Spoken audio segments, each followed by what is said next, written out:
What's going on, everybody? Welcome back to the locker room. Today, we've got another very special episode. We've got another member of the Southwest basketball team here, and this time it's the head coach, Coach Monk. Thank you for joining us today, man. P. Kelly, I appreciate you, man, for having me on, man. Yeah, of course. So we had our very first episode was obviously with your point guard and one of my good buddies, Mr. Yeah. Carlos Pagan, and we got a lot of positive feedback from that episode, and you obviously gave a lot of great feedback to me as well. And I told you, I said, man, I want to do one with you as well, and you said, let's do it. So I'm glad we could finally make this happen. Yeah, man. And look, before we get too deep in the conversation, man, I want to appreciate you for always shedding light and showing love to us this season, and all the hard work you're doing, just from being a good friend to all the way to doing your thing out here, man. It means a lot to us. So we appreciate the support always, man. And I gotta say, man, you, Miss Jane, Miss Trudy, y'all the top elite fans that I saw Yeah. this year. So, man, we appreciate you for sure. Yeah, for sure. I appreciate you saying that, but I had to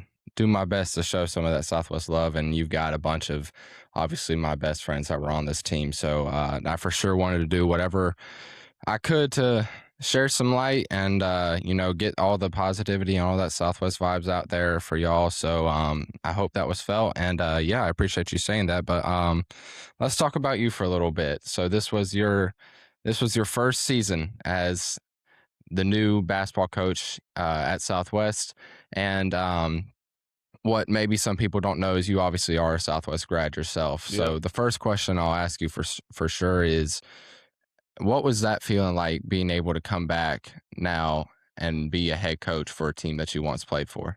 Man, it was a dream come true. And when I say dream come true, it's not something that I really even thought much about when I was playing or even when I got done playing. But life steered me into coaching. And once I really got into coaching, it was always a cool idea to be like, what if I could go home one day and get the chance to coach and lead and just bring my twist to Southwest basketball. So, um, over the last 5 or 6 years, man, it's really been something that I prayed for, and to have the opportunity, man, is nothing short of a blessing. So, super excited to be back. Yeah, for sure. And you've obviously, again, for those that don't know, you've been at the middle school, Yeah, Southwest Middle School, for how long have you been there? 2020. So this is year 6. Year Yep. 6, yeah, and hmm you've obviously you coached there for a little bit. We were kinda talking before off camera when I was at Newbridge, we obviously, Yep. played the middle school, basketball, and you obviously did that, but before the transition fully to Southwest, there was that stage of, and I had Garvey on the show, and we talk about the stage of, the waiting and the process of hoping to get the job. For you, whenever that job came open, what was that feeling like, kind of in the process of waiting to see if you were going to get it and then ultimately finding out that you were the guy that was going to take over? Man, it was a roller coaster. I was actually, if you would have asked me probably in June or July, I would have actually told you I thought I was going to end up somewhere else because Yeah. realistically, I wasn't 100%. I heard rumors, but I wasn't 100% sure on how that process was going to look, if there was even going to be something available. And with the other location, it was so much emotions. And then right around literally about the same time when I didn't get that other spot, the Southwest job opened up. So it was like, shoot, I had to apply, interview, and I felt good about both processes. And finally, when I got the call, it was like it was just one of them type of things where it was in shock for about a couple minutes and then realized it was time to work. So a lot of emotions to say the least, but I mean, I wouldn't change anything how it went. Yeah, for sure. And I think one of the coolest flexes that you get to have as a coach is obviously all coaches they need a good staff, but your Mhm. staff is it's like you're coaching with your buddies, man. We're Absolutely. talking about Chan, Dill, Coach Allison. What's it like being able to have those guys with you on that bench? And obviously Dill is the coach of the JV boys, but just having all of them around, being able to coach with you and these other guys. It's awesome, man, and I've had the pleasure of coaching with them before. Like everybody, Coach Allison's the boys coach at the middle school. Uh, Coach Hall Chander was the coach at Living Water. He was the head coach, and me, him, and Dill was your assistants there. So literally, I've been able to pick these guys' brains for the last couple of years, and there's always gonna be, like, little small differences between all of us, but we agree on so much, and we see the game very similar, and then they're just quality guys too. Like, they are some of the best men that I know, not just basketball coaches or friends. They're like some of the best men that I Yeah. know. So to have them on staff and to have them with me and helping me navigate and make decisions and give me another perspective on things, it's a blessing, man. I appreciate the heck out of those dudes, and they're all head coaches in their own right. And you never know, one day they might decide to pursue it or go back to it or stick with it. And I'll fully support them if that day ever does come. But for right now, I'm super grateful they're on my side. Yeah, So, absolutely. yep, Absolutely. And it's great to have a great relationship with your staff, but I think it's even better to have that relationship with your players. So, talking about absolutely. the players for a second, obviously, we mentioned that when you were at the middle school, you got to coach a lot of the guys that you're Hmm. coaching now. Yep. And me personally, I've gotten to see those relationships. Like we were just talking about earlier, you and Carlos's relationship is a perfect example of Right. one, like a great player coach relationship. But for you, what's it like being able to come and coach these guys in high school now when you were just coaching them a few years earlier in middle school? Man, it's surreal, man. That was another part of the reason why coming home was that much sweeter. I'd say that class, the junior class now, so what's that class of 2027? Yep, Me and a couple other teachers, we always talk about how that was our favorite, if not what, if it was probably our favorite class to come through Southwest Middle School.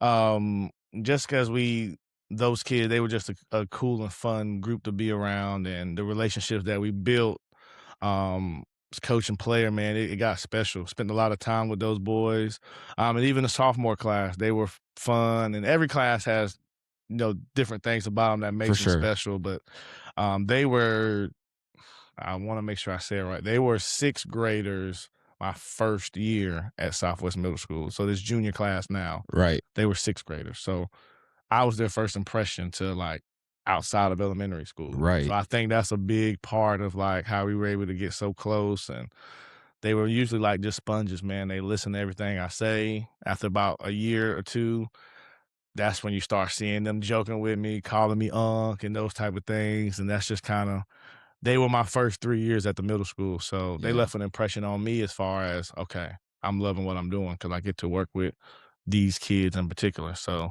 and then you grow to love you see the next generation come up, and you try not to compare, but you say, "Hey, look, man, you're trying to be a really good basketball player. This kid that I had beforehand, he's over at the high school doing really well, yeah, and it was because of things he was doing here." So now it's like I'm not necessarily basing them as the standard, yeah, but they kinda are part of the standard as far as when they were also there. Not only were they good kids, but athletically, Southwest was in a good place when that class came through, and ever since, man, we've been pretty strong at the middle school level. So, um, it's just it's dope to have them, what I'm saying, since 6th grade, and just build with them, and wasn't with them for the first 2 years in high school, but now I get to kinda finish with them their juniors and senior year, so that's even absolutely, better. Yep. absolutely. And that was going to be my next Okay. question. Being able to be with these guys their junior year, and now next year is going to be their senior year, the last year for them being able to play ball. What's that mean to you to be able to be that coach to where yes, some of them are going will hopefully go on to play ball in college, but maybe some of them also it's their last year just playing basketball. What's that like for you being able to spend that senior year with them? Man, it's everything. Like you said, some of them will get the chance to play sports at the next level, some of them won't. But it's kind of full circle because when they come in as sixth graders, how I was speaking about earlier, they're babies. Like, Yeah, they might be big and athletic, in the brain, they're babies. Like, they are just right. figuring life out. So now it's like, okay, I'm helping you with get a little bit more mature piece, Yep. telling you, like, this isn't gonna be how it was in elementary school. Not gonna hold your hand, but I'm gonna be right there with you. Yeah, Now they're on the verge of manhood. right. So it's like, bro, after, regardless if it's school, military, workforce, whatever it is they decide to do, I now get to be a part of helping them get to that manhood aspect, which was something I didn't think I would get the chance. Being a middle schooler, you kind of like, I'm a middle school teacher. You get them prepared for high school. But then after that, you hope to kind of keep touch with the kids you can, but For sure.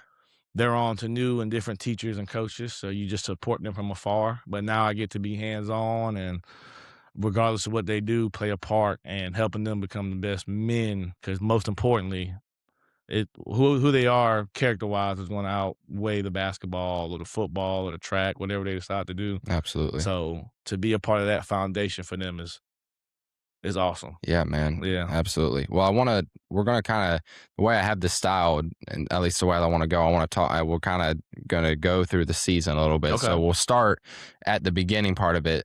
You know, the preseason vibes, obviously, you were holding your own workouts, but a lot of guys, by the time the basketball workouts were, starting to start, a lot of guys were wrapping up with football and making that Mhm. transition into basketball. So, what was that process like trying to get those guys in the basketball mindset and really trying to put that, all right, like, yeah, football is over. It's time to go hoop now. Yeah, well, I mean, I think arguably just about every coach in the state really has that issue. Like, as far as just like, all right, as soon as football ends, there's not this decorated like preseason. Yep. It's like you get like a week or two, depending on how your football team does. And I mean, there's some schools, if your team makes the state championship You don't or start for fourth, a fifth round, while. you don't start for a while. Yeah. And then, like, if you were to lose on a Friday night or Saturday night, like I know some state championship games on Saturday, Yeah. if you make it that far, that Monday, you have to switch gears. You get that Sunday to kind of just like, all right, I'm switching gears to basketball. Yep. So it's a fast pace. You got games scheduled. So we knew we had a couple of things lined up. So it was like, yo, we got to hurry up and like switch gears. And like, I'm going to do everything I can to make sure that, like, respect football. And you don't want to overstep those boundaries and have those guys doing crazy stuff. But you got a couple practices before you got to compete. Yep. So it's got to be dialed in, 2-hour practices, like, and it's got to be a lot of focus and concentration. So, um, it's it's a rough process, but it's necessary, and everyone's going through it. So not just Absolutely. Southwest. That's just how basketball in the state is. For So, sure. yep. Yeah. And, kind of thinking beforehand in the past few seasons, this program, basketball program in general, both sides, honestly, girls and boys, there's Hmm. been a lot of success that has came through to Southwest on both sides, girls and boys basketball. But for you, was there any sort of pressure, coming into your first year, trying to maybe live up to some of the successes that were before, or are you kind of just like, all right, clean slate, this is a new era of Southwest basketball, and we're going to do it, a certain way? I mean, a lot of the pressure is probably just within. I hold myself to a standard, and at times it's for the better. Sometimes it's for the better, sometimes it's for the worse. Yeah. But as far as just trying to keep up with like the other teams, I knew this team was going to be different. When you lose the type of seniors that you had last year, and then some kids, as the coaching started, as decisions were being made and different coaches were ended up different places, some opted to go with what they were familiar with. So I knew it was going to be a brand new situation, and although I had super high standards and I knew there were goals I wanted us to reach as a team, I also understood that like this is for a lot of people the first time they're going to be playing meaningful varsity minutes, which Right. the only preparation is like going through the fire and experiencing it. Yep. Um, so no, so there was really no pressure besides the pressure that I instilled on myself and just what I want to see Southwest basketball look like. But the kids, I wanted them to know that they're their own team, they're their own identity, to not try to worry about what another team did. It's just like this for you guys are going to be the senior. This is your last ride. How Yeah. do you want to be remembered? Yeah. The junior class, like, don't take next year. Don't take this year for granted because you realize you got next year. What can you pour into this season to make it one to remember? So, yeah, but no real pressure from the outside. And I knew we were following a really good team, and we still got aspirations to be at that standard. But there wasn't any real pressure from that front. Right. Yeah, for sure. Before we kind of dive into the actual season and everything, I want to talk about you and your playing days. So Okay. a little backstory about you, and you can touch on to whatever. But obviously, I mentioned before, you played at Southwest. You went on to play some college ball. Hmm. A lot of coaches need to tend to bring some of their own they want to teach their own style to some of their guys. So I want to ask you, is there anything that you took from your playing days, that whether it was from Southwest or playing in college, that you're trying to instill into your guys now? Just super competitive. I'm not gonna sit here and tell you I was the world's greatest high school basketball player. I had a very good career at Southwest. I'm very proud of what I was able to accomplish. But I just remember being super competitive and wanting to win everything. And when you come back and coach, you kind of assume that it's like that mentally with just everybody that you run into. But I think, and I'm sure my coaches will go back and say the same thing. We wish you'd have did this a little bit different, that. But Right. the biggest thing is I wanted them to all be able to, when their career's over with.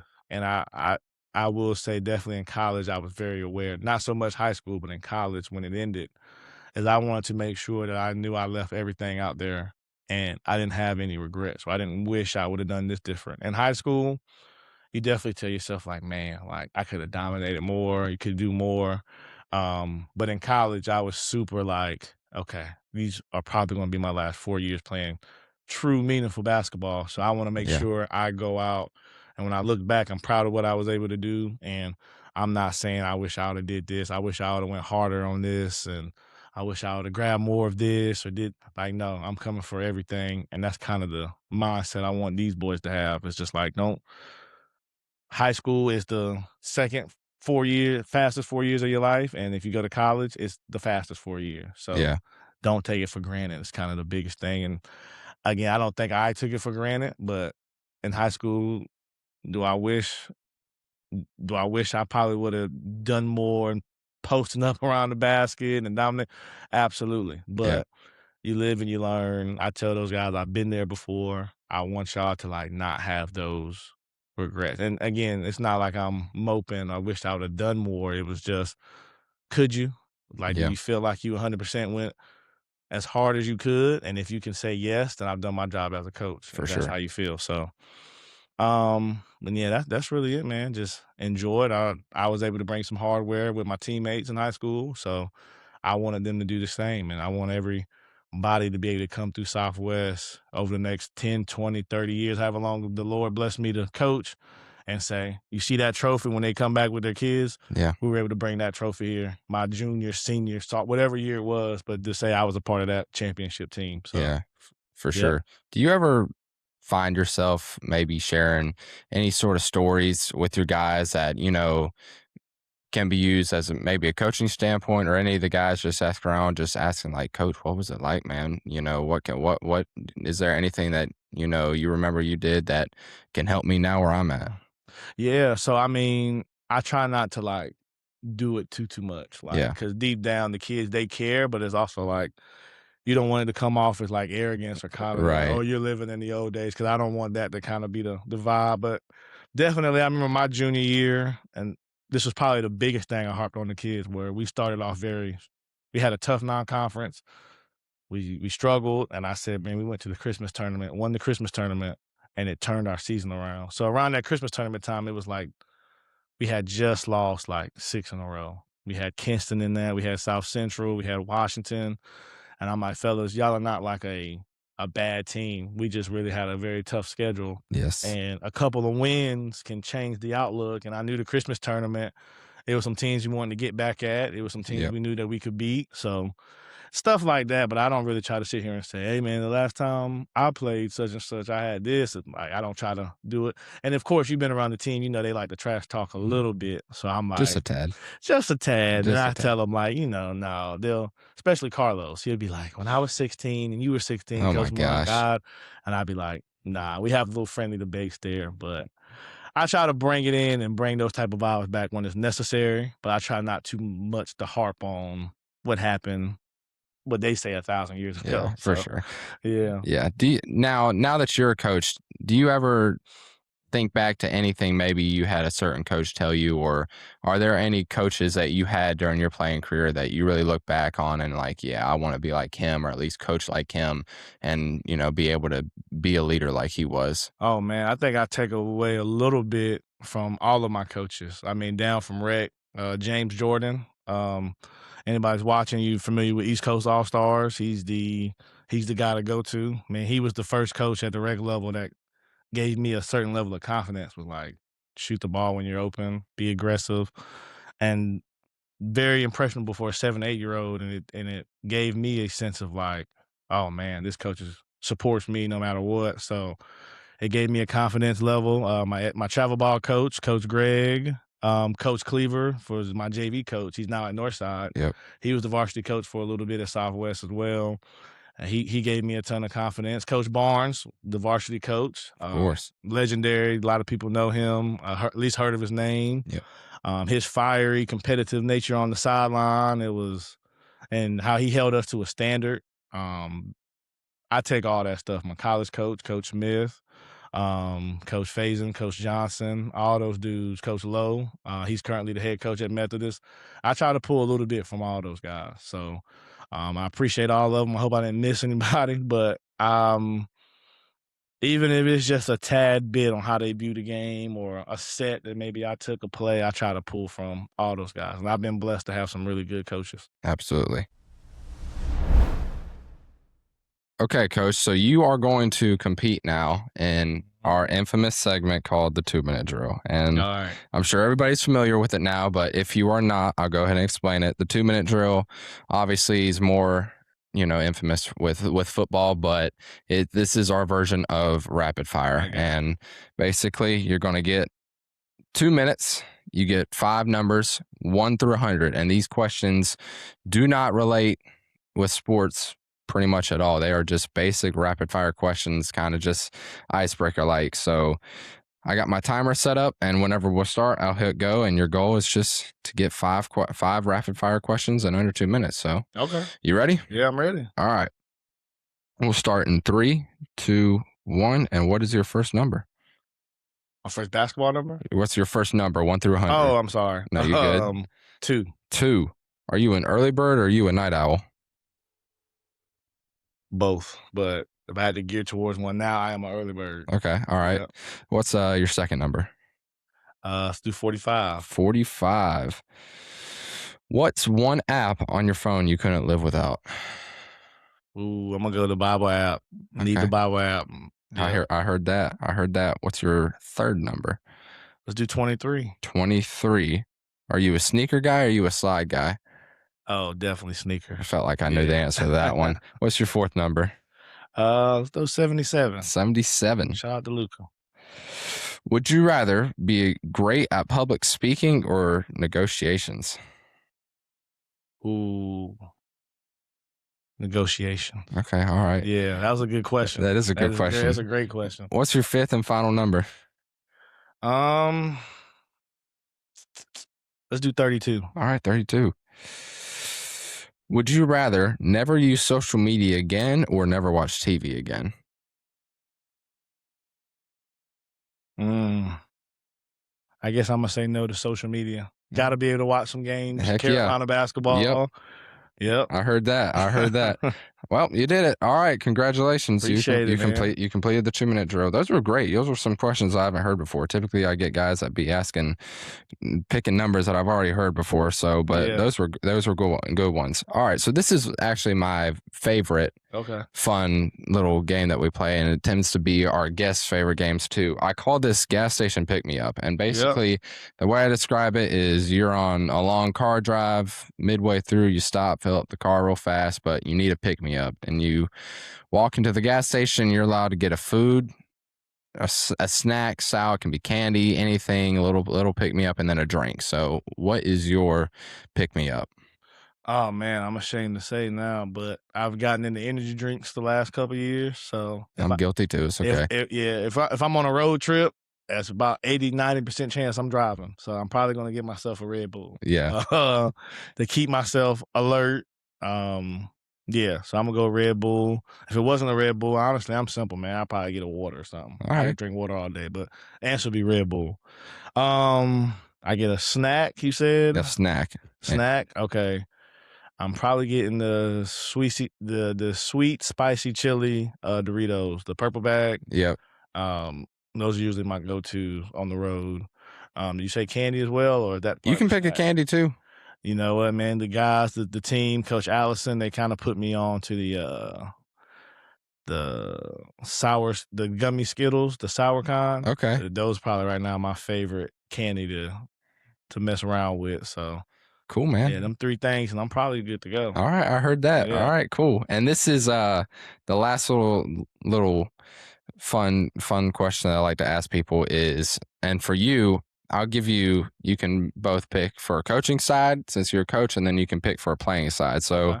I give people to the ability to choose if they could play or coach for their dream college and NBA teams, what would that be? So you can pick ones for playing if there's different ones for those, and then you can pick some for coaching. But what is your dream school college wise to coach or play for? And then if you had an NBA team you could coach or play for. Oh, man, aside from my Methodist Monarchs, because I am a Methodist Monarch, Yep. of course, I gotta go with UNC Chapel Hill from a coaching and play coaching, that'd be a little nerve-wracking. I think I probably wanna do assistant coaching at Carolina because all the heat that comes with not performing well there is from Man, a sense of, I mean, you know what? Nah, North Carolina, we got the resources to get what we need. So I'm gonna say head coach. there you go. Head coach at North Carolina as a player and a coach. I mean, to be able to put on the Carolina blue, if you'd have told me that when I was 17, 18 years old, I probably would have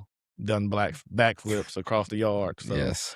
um, I had to say both for that. And as far as the NBA, I'm a Miami Heat fan. Okay. So I'm a big Spoelstra type of fan. Yeah. So to be able to coach with him or to be his replacement, that would be cool. And to play for Miami, I grew up a D Wade fan. So Yeah. I watched Miami for probably about the last 20 plus years. So even when LeBron came and went, Yeah. the Miami Heat was still my team. So Yeah, for sure. yeah, I have to go. I'm a very simple guy, so I probably keep it between those two, Yeah. Those are Carolina and those are Miami. those are Yeah. great answers. I knew Carolina would be the answer, of Oh course, yeah. but Oh yeah. I can only imagine that feeling. Playing both at the Dean Dome and imagine playing at Cameron too when you're wearing that baby blue. It's It's something you can only imagine. And yeah, that's still on my bucket list is to watch a game and Cameron, Carolina absolutely. between both. Absolutely. All Not right. last night though. Yeah, no, not last night. So let's move back on to the your basketball, your coaching and everything. So these style of questions are going to be talking about, building the program, and I think we've touched on it a little bit kind of, but Hmm. the furthermore deep dive into it because we're also looking at the future here, Yep. and I hope that you're able to have a lot of success being the coach. But what do you want the identity to be of Southwest basketball for as long as you're the head coach of the team? I mean, man, the biggest thing is I just want us to be able to play a brand of basketball that's evident and from a sense of the players are comfortable having fun and being super logged in to whatever the game plan is, and execution is something that the kids hear me talk all the time. A team that just goes out there and executes more times than not. Um, we hold these guys to a standard. Aside from just basketball, we want these guys to be quality young men handling their responsibilities in the classroom, home, away from school and basketball, and of course on the court. So just we want our identity to just be hard nosed, not minding getting your hands dirty and doing whatever it takes to win. And if for whatever reason we don't win a game that day, you know for a fact that team put it all on the line to do the best that they could to put themselves in position to win. Absolutely, Yep. for sure. And I think we can look back now for sure. So you guys only lost two seniors, which Three seniors. unfortunately, or three, yes, Yep. excuse me. But one of them, of course, was my best friend Josh. Yep. So sadly, but I think that will be ultimately a strength for y'all. Mhm. Looking back on this year's team, what were some strengths that you noticed from this year's team that you want to build on moving towards next season?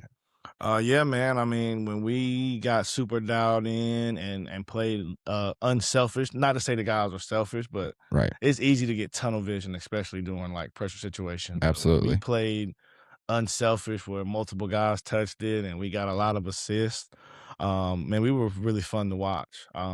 We're guard heavy, so Yep. to be as fast as possible on both sides of the ball, We'll probably pick up more pressing than we did this year. We pressed a decent amount, but I think moving forward, having us be a team that can just make it absolute chaos for the team to get the ball past half court, I think we have the potential to be that defensively and offensively, just being unselfish, making the right reads, being high IQ basketball guys. I think that is what we can carry over. And instead of doing it more like 40, 50% of the time, 60%, being like that way 90 to 100% of the time. So, Yeah. yeah. Now, rather than looking at some strengths, what are maybe some, maybe weaknesses that you saw from the team that maybe you want to really focus on building and getting better at for the future? Oh yeah, well, rebounding hurt us a lot this season. And it was for a magnitude thing. Sometimes we did have smaller lineups that would give effort, but there was just sometimes where you got a 5'9" guy playing the four, having to go rebound with someone 6'3", 6'4". It could be a Right. challenge. But I want us to find a way to be able to just be strong and tough enough to grab those rebounds. I also think too, just a lot of times in close situations, we just got to become a little bit more sharper, more aware, more IQ when it comes down to just making decisions when the pressure.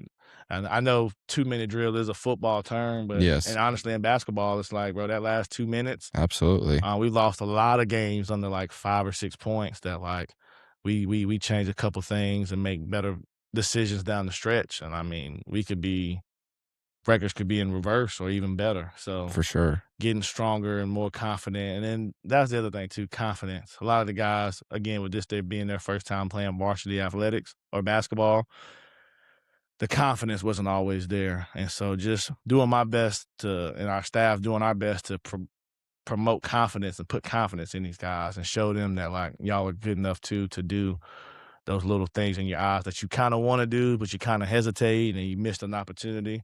We want those guys to be able to attack those all the time. So the biggest thing for sure, rebounding and just playing with a level of confidence because they've now been through the fire. So, Yeah. yep. Was there ever a moment that you can look back on this year that you realize, all right, like it it clicked and like, that was a moment that you saw that you're like, okay, that what we just did is what I want to take and like do 100% of the time moving forward. So looking back on it, was there a particular moment in the season that you wish you could just grab back and that you're going to use to tell guys like, hey, we need to be more like when we were right in this moment? Yeah, so honestly, it was probably two parts of the season. Going 2-1 in the Christmas tournament. That was big for our guys, and um, we were, like I said earlier, we were a couple decisions down the stretch from honestly playing for a championship. Yep. And when you're in the championship game, man, it's both teams are fired up and ready. Anything can happen. So we were honestly a couple possession, couple plays from possibly even winning the whole thing. But that stretch, we played Lejeune. Lejeune. This was right before Lejeune caught fire and started doing their thing in their conference. We lost a tough one again, the North Side.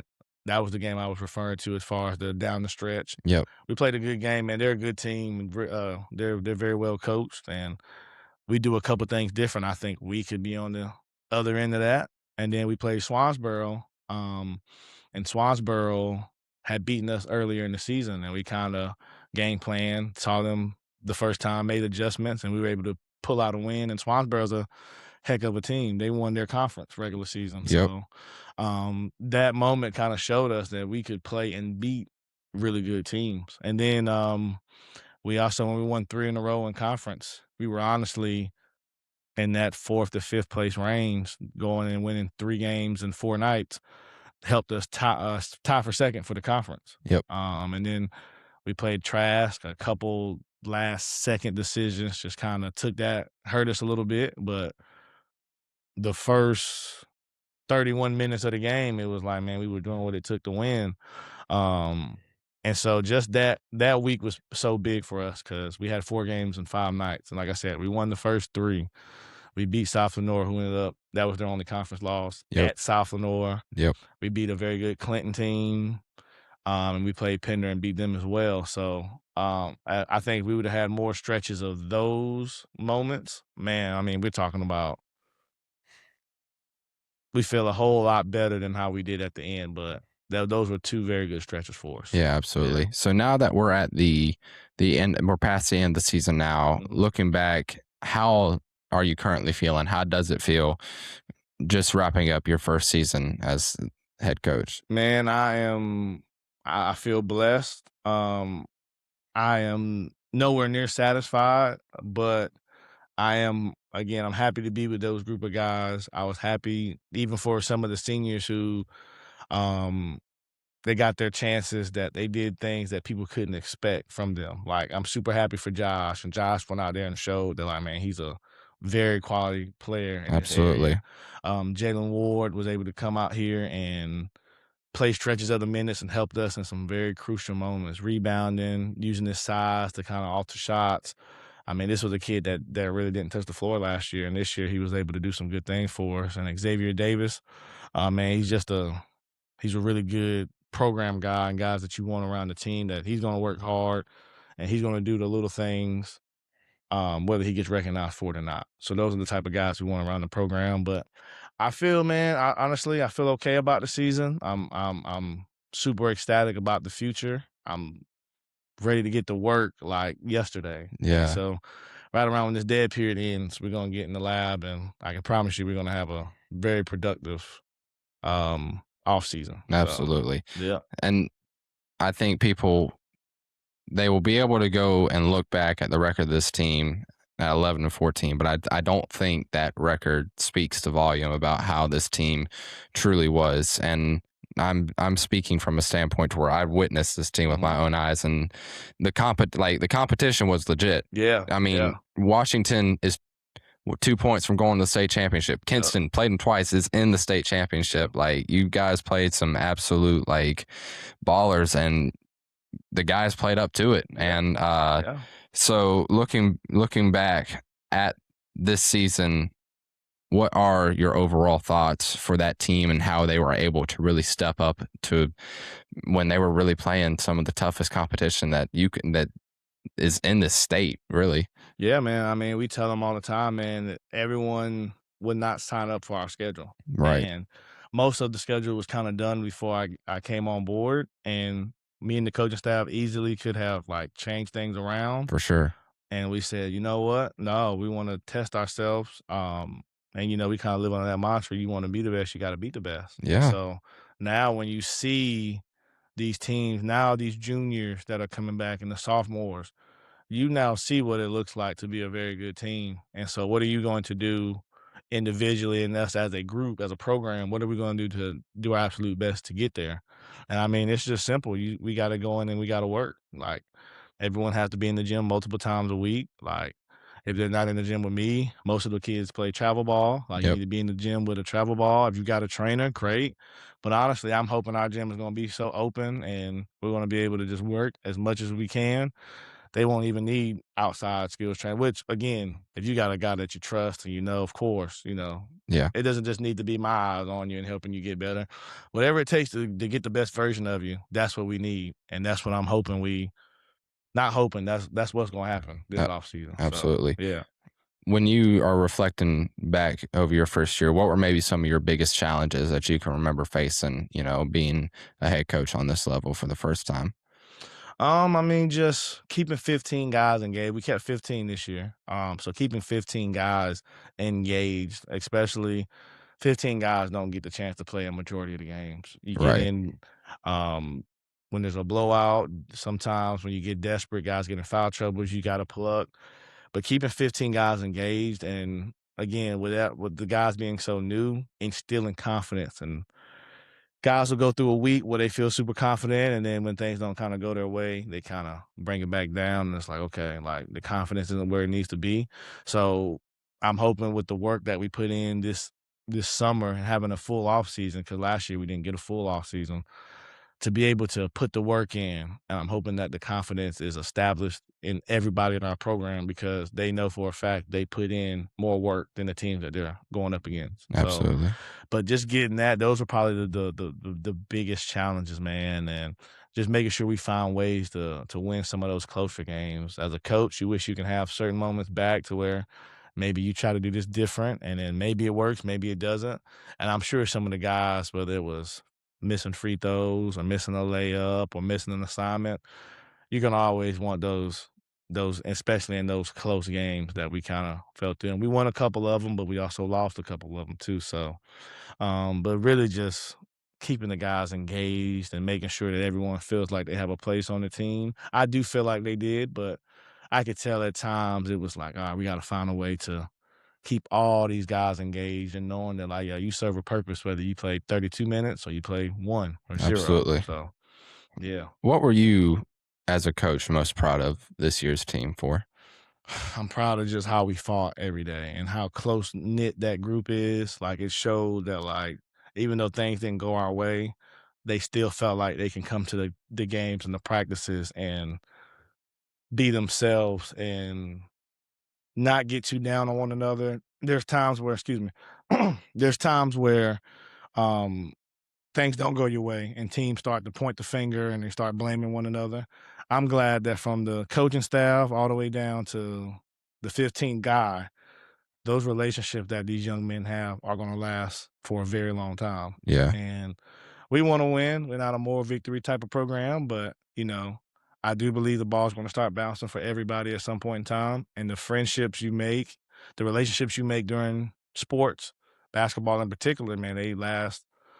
All of my best friends, for the most part, except maybe one or two, like I had the pleasure of being on a team with them and representing with them. So I'm proud of the fact that, like, we pushed through and we played the Kinstons and the Washingtons and the South Centrals, and we didn't crumble. We weren't intimidated when we saw them. We went out there and we tried to beat them. And yeah. honestly, our game at Kinston, L's an L, but, like, man, a couple Man, things go in our favor, and it's like, bro, it's a man. close game. We're gonna lose by 10, and Yes. that came down to, like, a crazy layup at the end and some free throws by then, but, like, that was a competitive matchup, and it goes to show that, like, when you guys trust yourself and trust the work that you put in and you buy into the game plan, bro, y'all are capable of doing some special stuff. So, Yeah. yeah. Now, as we kind of wind down here, I like to try and give a platform for people to really show what the future will be like. And what to you excites you the most about the future of Southwest basketball?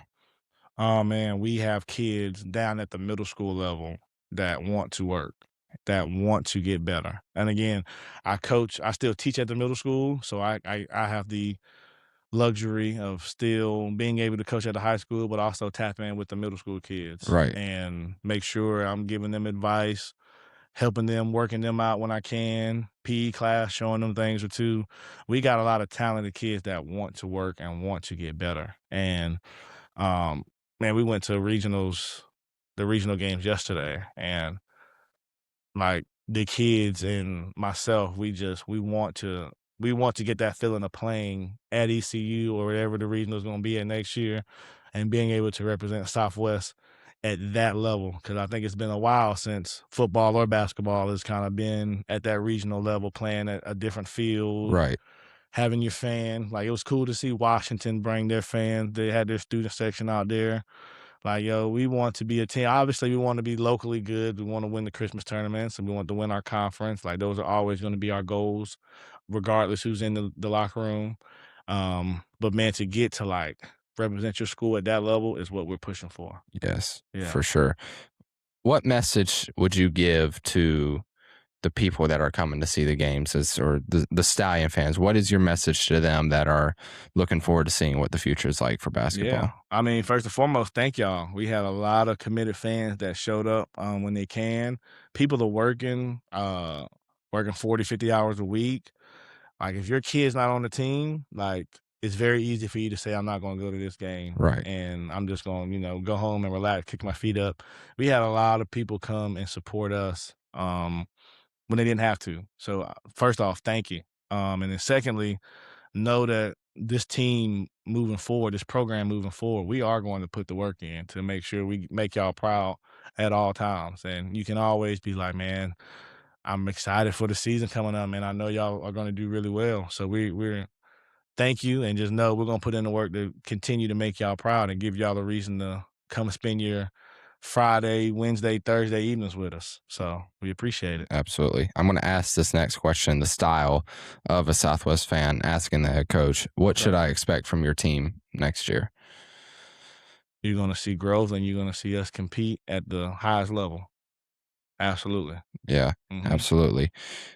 What advice do you give to whether these are athletes that you coach that you get the ability to talk to, but just athletes that are looking forward to not only dominate the high school level, but make the next step and go play on the next level, whether that's college, the Hmm. pros, whatever that could be? I mean, man, just with the culture of college athletics now, with how things is mainly so at the Division I level when you have the NIL and you got, the transfer portal and all that good stuff, it trickles down to the D2 levels, to the D3 levels, to the JUCO levels. So it's as hard as it's ever been to get the chance to play college athletics. You have to figure out what are you going to do different than everybody else. Yeah. I tell my guys all the time, and I think we have a really good set of guards next year returning for us in our backcourt with Carlos and Jay Laney, Boogie, Dante, Pearson. Don't want to leave anybody out, but like we have a really good group of guards coming back, and I make sure to tell them every team has 5'9", 5'10" guards. What are you going to do to make to separate yourself? And just not just those guards. If you're a 6'4", 6'5" big guy, which a lot of the county, the area is, what are you going to be able to do to separate yourself? The type of work are you going to put in? And then also too, a recruitment, man. A lot of times people get it misconstrued and think that it's just the coach's job. Like my guys know I'm going to do the best to try to help them, but it takes a village. Like you have to have your parents and yourself emailing, sending out footage. Like it is not just show up and be a really good basketball player because it's it's not that anymore. You have to learn to advertise yourself. You have to learn how to promote yourself. And as far as the work that you're putting in, are you in the gym 5 to 6 days a week? Because if you're not, I promise you, there is another person out there in Pender, Lejeune, I said Lejeune, in New Hanover, Pitt County, Eastern North Carolina. It's another guard out there that's in the gym every single day. And Right. so if you're not, how can you expect to compete with that kid when it's time to you at that college workout and it's 10 guys fighting for 1 or 2 spots? Like what's going to separate you? So Yeah. the work that you put in has to be real, and you have to get in with people who know what they're talking about and can help you get to that next level. And then as a family, is your family able to help you promote, put together highlight tapes, send it, fill out the questionnaires on the college websites, like all those little stuff. As long as you just get one to reach back out to you and say, we're interested, come work out or come visit school, then that's a win. But Yeah. like there is just not a one-way path to get there.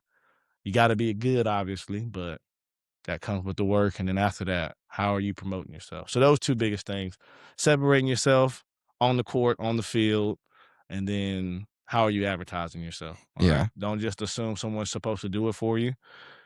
As a family, get with your family, come down with maybe 20 schools. That's in realistic length. If you haven't heard from a Division I school by your junior year, the chances of you going to play Division I basketball is slim to none. Yep. So, are you reaching out to the D2s, the D3s, and the JUCOs?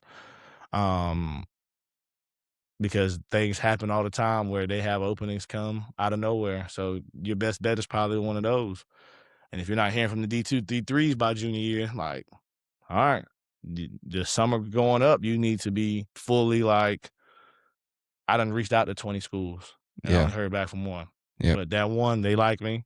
If they ever offer me a spot, that's where I'm rolling with. And if I ever get too good for that area, which it's ballers at every level, the D3 level, like For there are sure. dudes who can go into a high school game and go at average 30 easily. Yeah. Like if you ever get to that point, you cross it, but never be too big to speak to any school.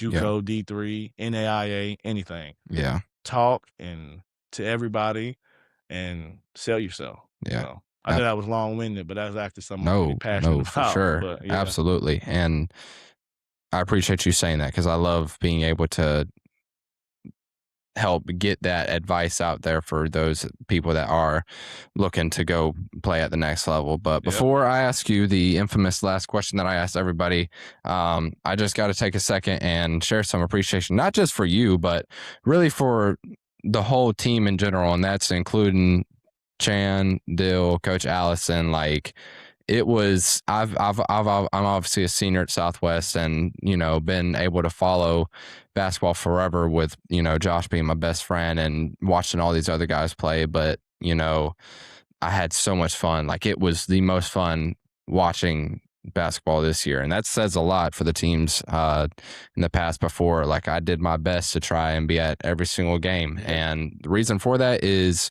you guys made me feel welcome. For that, I thank you guys a lot. There were a lot of moments that were even off specifically the court, that we were able to share with each other. Like, everybody's seen the video of us watching Carolina and Duke, Yeah. play at the Dean Dome and making all that. So for you guys to run the program like you do, it's truly special to see. And I'm so excited to hopefully be able to look back here in a few years and see all the success that you guys do, for sure. But the last question that I always ask all my guests is, a non-sports question, but I think it's the most question of all that I ask. And it's simply, what are 3 things in life that you're currently thankful for?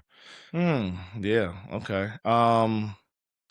Well, I'm very big with my faith, so I am appreciative that, God sent his only son to die on the cross for our sins. Amen. I'm very big for my family, and my friend/support system. My wife is awesome. My kids are great. Um, my mother, my grandmother, and to all of my true friends who support me along this journey. Um, man, I am super appreciative, and I have one of the best support systems that you could ever ask for.